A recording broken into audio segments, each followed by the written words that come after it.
So welcome. My name is Ethan Waldman. I am the host of the Tiny House Lifestyle podcast and also built my own tiny house in 2012 and have been writing about tiny houses and publishing books about them ever since. So this presentation is actually a brand new presentation for me. I kind of took it as a challenge for this event. Like, hey, why don't I come up with something new? And so you're getting the kind of beta run on this presentation, which is lessons from 100 plus interviews, because I'm interviewing every week these wonderful tiny house dwellers, professional builders, nomads, salvagers, like all these people, and there's just so much wisdom. So I'm trying to just distill some of those learnings and try to like see some patterns in what people are really telling me. But first, I'll just, introduce myself a little bit more. I'm Ethan Waldman. Let's see, my tiny story. I'll give you a quick version of it. In 2011, I, was working a corporate job, had been in the cubicle for a few years and really not seeing myself there for the rest of my life. And so I decided to take a sabbatical from work, and I did a bicycle tour. So my cousin and I, we were those guys with the bikes loaded down with the bags, biking up the side of the road. And you'd think, like, why would you ever want to do that? And I'm on this bicycle tour, and people kept telling me, oh my gosh, your life is going to change. Like, this is going to be a life-changing thing for you. And I just kept thinking to myself, like, I don't feel like my life has changed. I just feel like incredibly tired and hungry, just hungry all the time. But it wasn't until I got home that I kind of got back to the 3-bedroom house that I was renting with a friend and all my stuff, and just kind of realized that my rent and my stuff was holding me back. And I saw Tammy Strobel's tiny house online, which was a house that was built by D. Williams and Pad Dwellings. And I just was sold. Like, I knew that building a tiny house would allow me to reduce my expenses so that I could pursue entrepreneurship and pursue the other things in my life that felt more important than just working in a cubicle. So I quit my job. I started in on my tiny house June 1st, 2012. My friends who worked in construction were like, yeah, you could totally build a tiny house in 3 months. And 3 months later, I was about where you see in this picture. I was not very far. So it took me a year and 3 months instead. But I learned so much along the way, and it was just such a wonderful experience. So since then, I've kind of packaged my knowledge into several different things. I mean, I've written a blog. I feel like I've written all the blog posts that I've got in me, all the like how to get water into your house, how to heat your house, how to do this in your house. But I have this book called Tiny House Decisions, and it's kind of a field guide for the aspiring tiny house planner, dweller, builder to just work through all the systems and help you make all these decisions. I also run an online community called Tiny House Engage, where basically that's kind of where I hang out and answer questions and interact with people. And then, as I already mentioned, I am the host of the Tiny House Lifestyle podcast. So that's my weekly show where I interview tiny house experts, professional builders, DIY builders, dwellers, all the above. So without further ado, can everybody still hear me, see me? Is it all good? Give me a heck yes in the questions in the chat. Heck yes. And I know the chat's like behind the presentation, so now I'm gonna have to wait.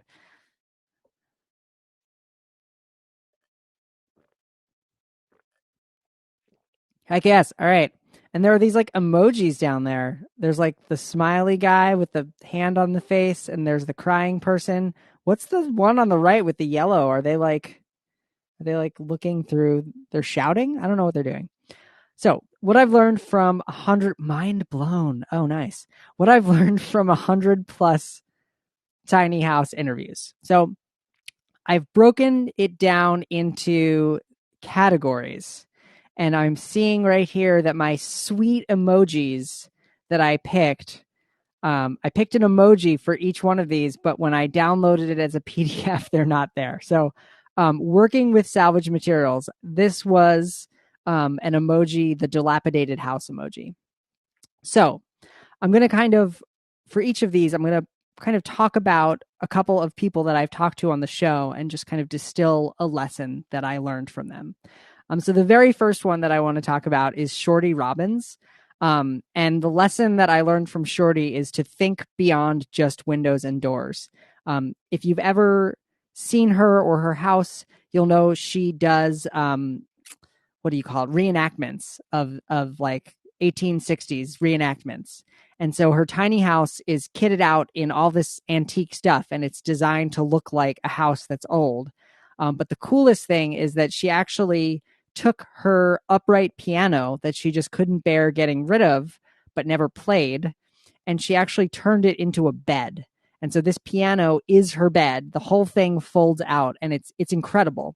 And so, the house has a lot of salvage materials in it, obviously, because it's, designed to look old. So obviously it's going to have old things in it. But, when you're looking at salvage, you don't have to just think about windows and doors. You can really go beyond that and come up with, find interesting pieces and readapt them for your house.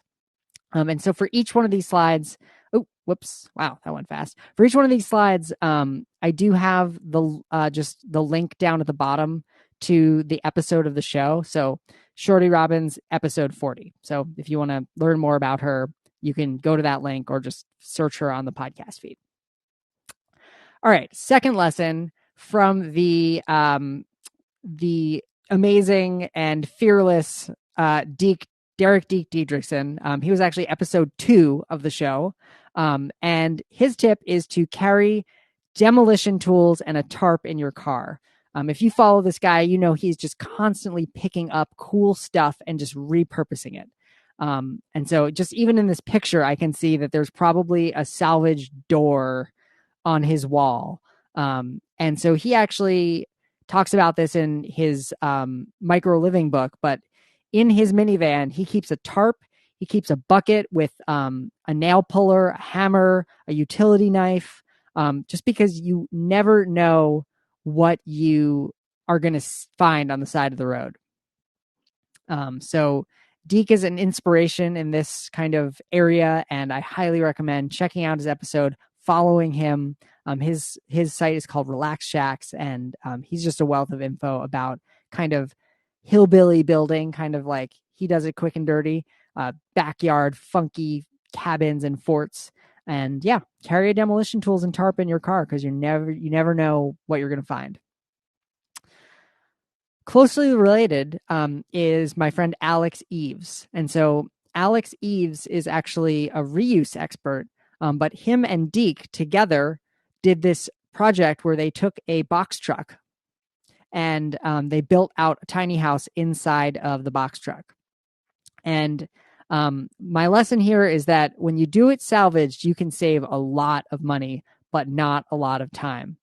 So for Alex, I was blown away when I asked him how much the project cost. And so the truck from U-Haul was $8,000. And then all of the supplies, all of the hardware, all the lumber, all the fasteners, everything was $800. Because they used so much salvage material that they were able to do it for that cheap. So again, the lesson that I wow, this is sensitive. The lesson that I've learned from kind of both of these guys, Alex and Deke, is that, if you want to do salvage, it's going to take a lot of time. I know Alex and Deke were able to build the truck a bit faster because Deke kind of has almost like a salvage library in his backyard. I feel bad for his wife and family, but they've got, he is constantly taking this stuff, and it looks like Todd. Oh yeah, it did break down on the way to summer camp. I've seen it a few times, and it's really amazing. It's stunning. And the salvage materials actually really lend a lot of character to it. They make it in a way better because there's a story behind almost every piece in the truck. I am seeing some chatter in the chat about the slides not working, and it seems like almost everyone it's working for. Sounds like if you refresh the page, you will usually get it fixed and worked out. All right, so the next person that I want to highlight is Michelle Boyle, MJ Boyle. She is the sponsorship queen. So she is running she's basically developed what she calls My Tiny House Village, but it's in Sherwood, Oregon, and she's renting several tiny houses that she's built on Airbnb. And what's amazing about Michelle is that she has developed relationships with sponsors and gets a lot of the materials for her tiny houses for free. Well, I'm going to say for free from these sponsors. And her quote is, for every single sponsored product that you do get, that's $1 that you don't have to spend. But of course, like with the salvage materials, sponsorships take time. So with each of her sponsors, she has some, kind of regulation or some contract, some agreement that she has to fulfill. So when Zip System gives her sheathing, she's agreed, I'm going to do 8 social media posts about Zip System and, blah, blah, blah. But listen to her episode because it's just mind blowing. Like she's doing these builds, getting, 50, 60, 70% of the materials sponsored. And she actually did a build that was kind of a spec house build for this Street of Dreams thing. And she did it almost completely sponsored. Like almost nothing was paid for by her. The house was completely built through sponsored materials. So it's pretty amazing what you can do. It takes time in its own right, but it is out there. So my lesson 2 is tiny houses for good. And man, I am just really bummed about these emojis not working. So this one, tiny houses for good, it was like the 2 little hands, like the giving emoji. So these are some really inspiring interviews that I've done. If you haven't heard of Alyssa Nolan, I hope you check out her interview and learn about what she's doing. She's actually building tiny houses for campfire survivors and not just the campfire, but fire survivors in California. And she really just had this epiphany one day that she needed to do this. She knew she wanted to help people who had lost their homes in the fire, but she didn't know how. And like, I love this quote from her. She said, I didn't know the difference between a drill and an impact driver. It just never registered to me that I didn't have the actual skills to do it. I just believed that it was going to happen. And I love this because like, it's almost like if she knew more about building, she may never have tried to start. But because she was so naive and decided to just start building houses, she has helped many people. She's built like, I think 7 or 8 houses now. Like the number could be more, but she's building these houses all with donations and giving them away. And it's just amazing. And so the lesson that I kind of pull from this is like, no matter how many skills you have, even if you have 0 skills, it is possible to build your own tiny house. I'm not saying it's going to be easy, and I'm not saying it's going to be pretty either, because ultimately, these houses, she's gotten a lot of help because other people kind of have seen this as a cause and have come and volunteered, people with skills. But you really can, start doing this. You can start. And so I don't want you to be naive. I want you to use resources like buy my book. There are so many people's books. Listen to my podcast. Listen, read the blogs, get the Tiny House magazine, listen to this conference, but you can do it.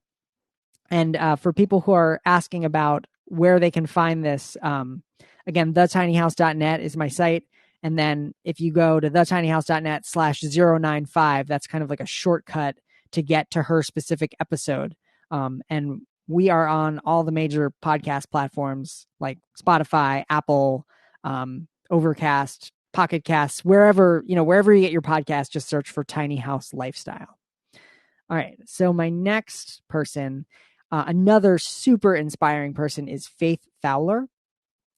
So Faith is a reverend, and she is based in Detroit, and she runs a community services organization called Cass Community Services. And so what she has done is come up with a model where they are building tiny houses on these empty lots that they owned. They're building a little tiny house community, and they are, through a selection process, choosing people who are homeless, where for 7 years, they basically let the person live in the house for free. And for 7 years, they have to basically attend whatever counseling they need. They have to make the very low monthly homeowners association payment. It's like $100 a month. And in this model, if they've gone to counseling and made the payments after 7 years, they essentially sign the deed over to that person. And so now they own something that is going to increase in value. And it's a really just one of my favorite conversations I've had, because we really kind of got to that distinction between what a house is and what a home is. And that, just giving giving housing to people who are homeless does not give them a home, because they are without a home. And so she's trying to give people actual homes, places where they can feel connected to. So that's Faith Fowler. You can check out her interview at thetinyhouse.net/faith. Last feature is Kelly Becker, who is involved in the Mattersville community, which is a community, a kind of burgeoning tiny house community in Colorado for veterans with PTSD. And so she has her own story of, she's a veteran of the Air Force, experienced sexual abuse in the military and has serious PTSD from it. And she kind of found out about this community that was being created by another veteran who lost a friend to suicide. And she was selected as the first veteran resident of this community. And now her background is in community organizing, and she's become the volunteer coordinator. So, it's just, we just had a conversation, and it's just so moving what people are doing with tiny houses for good to help others. And yeah, I'm seeing Quixote Villages here in Washington are doing something similar. And yeah, it's so needed. It's so needed. Tabitha says, what episode too small to see? I should have listened to Run the World. They said not to use anything smaller than size 36 font. So Kelly Becker is episode 103. All right. Next lesson, lesson 3, tiny houses for profit. This emoji. Actually, you know what? Let's play this game. You send in the chat the emoji that you think I used here. So my first lesson here is focus on the experience. I've interviewed several people who are Airbnb tiny houses on, a large scale or a small scale. And so Lauren and Chris they just have one tiny house. It's in southern Vermont. And what we talked about in our conversation in episode 91 was to focus on the experience. And they decided that they felt that making a luxury experience would give their tiny house the edge in a very competitive Airbnb market. And I don't want to talk to them right now, because everybody who's Airbnb is not doing well right now. But Lauren was telling me that they were able to fetch a nightly price for their tiny house that, people were paying for 2 or 3 bedroom homes in the area. So focusing on that experience is very important for her. My next lesson is the road can sometimes be bumpy. I talked to Danielle LaRock and Jonathan Carnell. They're at they have a little tiny house rental thing called Tiny Haven. They're in the Harpers Ferry, Virginia area. And they had a bumpy road with like local regulations, and they have 2 tiny houses on wheels and an Airstream. And I think they had to move all 3 once or twice due to somebody complaining, running into local regulations. And so, the road can sometimes be bumpy when you're trying to build a business around a tiny house. And that's, do your research, talk to people, try to anticipate the problems before they happen. My third lesson for profiting on tiny houses is tiny doesn't necessarily have to be on land. In my conversation with Nicole Young, episode 84, she has 2 tiny house Airbnbs that are tiny houseboats. She said, I've always wanted to be an innkeeper, and I own houseboats. I love being on the water. And what's so amazing about these houseboats is that they're so cheap. She got her first houseboat, which is like a 35-foot tiny house, essentially, that had basically a complete tiny house, for like $7,000. So these houseboats are out there, and if you live somewhere where there is water and there's the opportunity to be a liveaboard, they are a viable option both for living and also for renting. Because when you only pay $7,000 for your tiny house, the return on investment there is going to be really high from an Airbnb. You're going to make your money back quickly. And then the last one, this one's near and dear to my heart. So this house is the Tiny Tack House, Chris and Melissa Tack, who inspired my tiny house. They were actually kind of a few months ahead of me, maybe 6 months ahead of me in their process, and they did a really wonderful job. Chris is a professional photographer. And, they have a growing family now, and so this tiny house is kind of in their yard, and they are Airbnb-ing it. But Melissa talks about how, people use her house as a guideline for what they liked or didn't like. And they get a lot of people who are saying it was very inspirational. So she's actually feels like she's helping people to go tiny. So my last category is tiny house innovation. This one, I use the nerd face. Just a couple examples. I know there are so many amazing companies out there doing cool things. These are just a couple examples of people I've talked to on the show. I had a great conversation with Zach from Volstruct about steel framing, which has become a pretty mainstream option for tiny houses, but it was a cool conversation. We nerded out on all the stats, that steel provides such a great strength to weight ratio, and that, you can make your house a bit lighter and also as strong or stronger than wood studs when you use steel. It was a cool conversation, and that was episode 26. I'm rushing a little bit because I do want to save some time for questions. This one was super cool. This company is called Cubist, and their kind of head, Mike Haney, helped develop a transformable trailer. And so they wanted to basically create a trailer that the wheels could easily bolt on and off of. And that's what they did. And so here's a picture of a small one. But the idea here is that this trailer can get jacked up and then put back down easily onto a more permanent foundation. Last one is, this was a cool conversation that I did about heating with compost. And in the conversation, I kind of found out that it's not all that practical, but there are people doing really interesting things with compost, which is something that a lot of us tiny housers have in our house. So this was Galen Brown, and this is actually the book that he wrote, The Compost Powered Water Heater. That was episode 76. Last lesson, downsizing is hard. So I talked with Brenda Mason, who downsized from a 3,500 square foot house down to a motor coach in 31 days. She says, I still recommend doing it as quickly as possible. I don't have any regrets. I didn't get rid of anything that I regret getting rid of.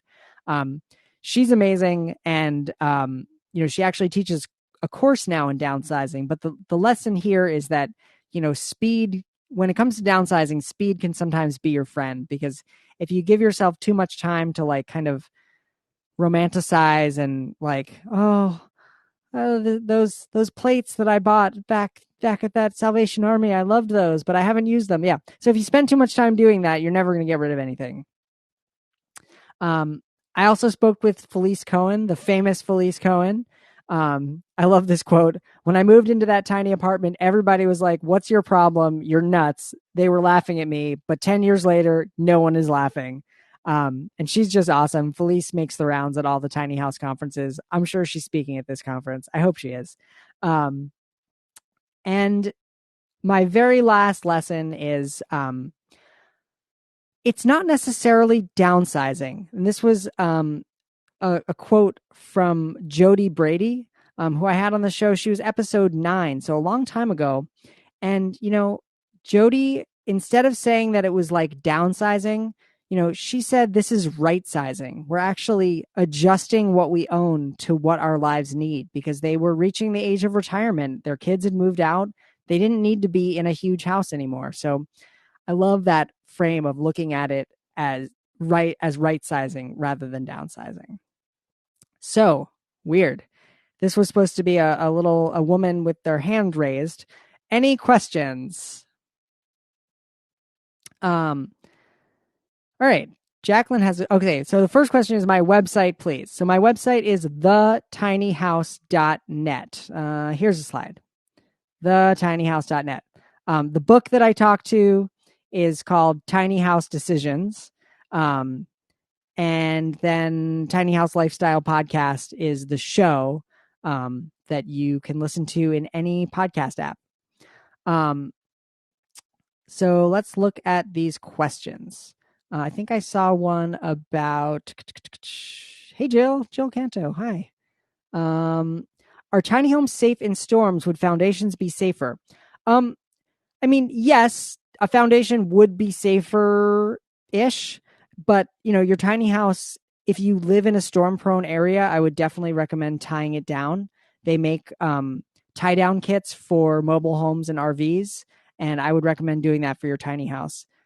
My tiny house has been through a Hurricane Irene up here, and it survived. Tiny houses tend to be very, very bottom heavy. The trailer is quite heavy and there's a lot of material sandwiched up there. So they do tend to do okay. But if you are in a very storm prone area, then I would recommend anchoring it down. Desi says, you're amazing. You're amazing, Desi. Thank you. I appreciate that. Ali says, are you hiring? Email me, ethan@thetinyhouse.net. And actually, anybody here, if you want the slides, I'd be happy to send them to you. My email is Ethan, ETHAN, @thetinyhouse.net. So feel free to send me an email. Just say you saw my presentation and you want the slides, and I will send them to you. Zach, thank you for sharing my website. Advice on how to book interviews with tiny housers. Email them. What would be your recommendations on starting a tiny house on a foundation? What are the key things to be aware of and think about when building or even planning? And so, a foundation's going to, in some ways, save you money because you're not going to buy a trailer, which is usually the most expensive part of your build. On the other hand, foundations are expensive to build themselves because they involve usually excavation, concrete work. I've always been a fan of tiny houses built on skids, which are basically, at the bottom of the house, there would be these long pieces of wood, long joists or skids that the house can kind of slide on. And then you can place that down on a concrete pad, or you could put that on a series of post and piers, just like a lighter weight foundation that's a little bit less expensive. So I would look into skids, look into post and pier set foundations, look into ground screws. Those are like kind of these giant screws that you put into the ground that you can use to build a foundation. Those are going to be some less expensive options. So Bree asked, how did you first meet Alyssa Nolan? I read about her in Tiny House magazine, and then I sent her a message through Facebook, and I met her when I interviewed her for the podcast. Rebecca says, if you build your own tiny house, is there difficulty in getting it insured? There is, I didn't find any difficulty. At first I did, but now there are a few different companies that provide insurance for tiny homes. And so you can get a regular homeowner's policy. Suzanne says, can we adopt you? Very informative. Thanks, Suzanne. I'm looking for a new parking spot for my tiny house, so maybe you can adopt me. Lori asks, builders, any advice? There are so many builders out there. Some of them are great. Some of them are bad. Some of them are okay. I don't keep a list of builders handy. I don't endorse builders. I just always recommend look at the houses that they've built and talk to the people who live in them. Try to get kind of an unfiltered view and try to get some firsthand knowledge from the people who live in their houses. Zach, thanks for putting my thing in the chat. Haley Sprung, nice to meet you. Julia says, I love your podcast. Congrats. I appreciate it. Yes. Janelle asks, is the Tiny House podcast on Spotify? So my show is Tiny House Lifestyle Podcast, and it is on Spotify. In fact, let me just show you, because it looks like there are a bunch of people still here. So I'm going to just keep going if that's okay for a minute. just to show you. So if you go to my website, thetinyhouse.net, you'll see up here podcast. And from this page, you can click, these are like the 3 most popular platforms. So I put these links here.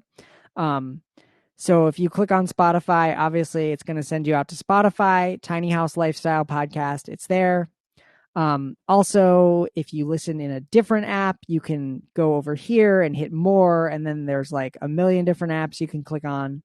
But again, if you just search Tiny House Lifestyle Podcast in whatever podcast app you use, you will find it.